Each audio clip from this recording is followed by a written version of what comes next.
Hey everyone, Happy New Year. It's Russ Cahoon here for another update of Micro Minute. First update of 2021. Super excited to jump back into it. And today we're going to be talking about cloud workload protection platforms, otherwise known as cloud workload security. So cloud workloads can be defined as virtual servers or containers that deliver compute, storage, networking, and processing infrastructure offered as a service through a third-party provider. So essentially, you're renting infrastructure resources in a cloud provider's data center. And this is known as infrastructure as a service, or IaaS for short. And some examples are EC2 instances from AWS, Google Compute, Microsoft Azure VMs. And cloud workload security is a type of host-based security agent that prevents attacks to these cloud-based infrastructure resources at the server layer. So there's a number of attack prevention and detection controls available to protect these cloud resources.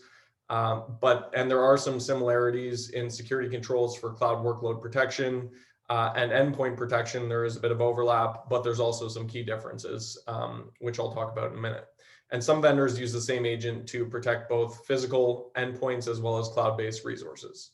So some examples of similar controls for endpoints and cloud are things like application control to whitelist known good applications, or blacklist, which is blocking known bad applications on the system.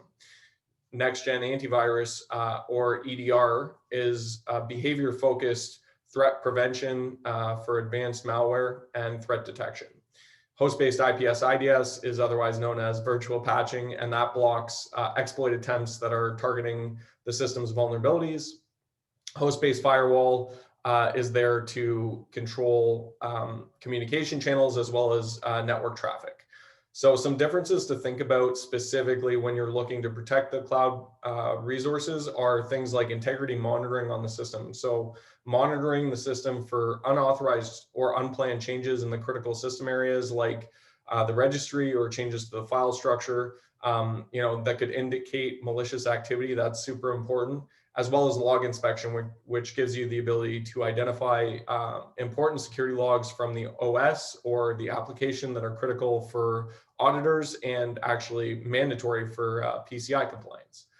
So why is cloud workload protection so important? Well, obviously, these are your business critical assets, and these are production servers. So what's the cost of downtime to the business? What happens if your users or customers aren't able to, or even employees aren't able to get access to certain services?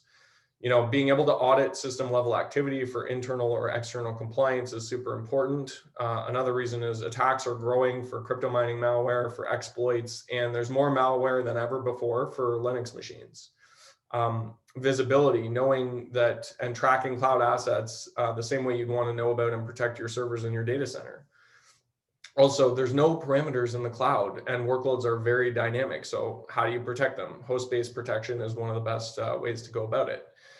It also helps just best practice to harden your cloud servers and prevent unauthorized software and malicious activity. So that's it for cloud workload protection. And next week, I'll be talking about some highlights from Trend Micro's threat research predictions for 2021. And as always, thanks for watching. If you like the video, please share it with your network, and you can subscribe to my YouTube channel to stay up to date. Take care, guys.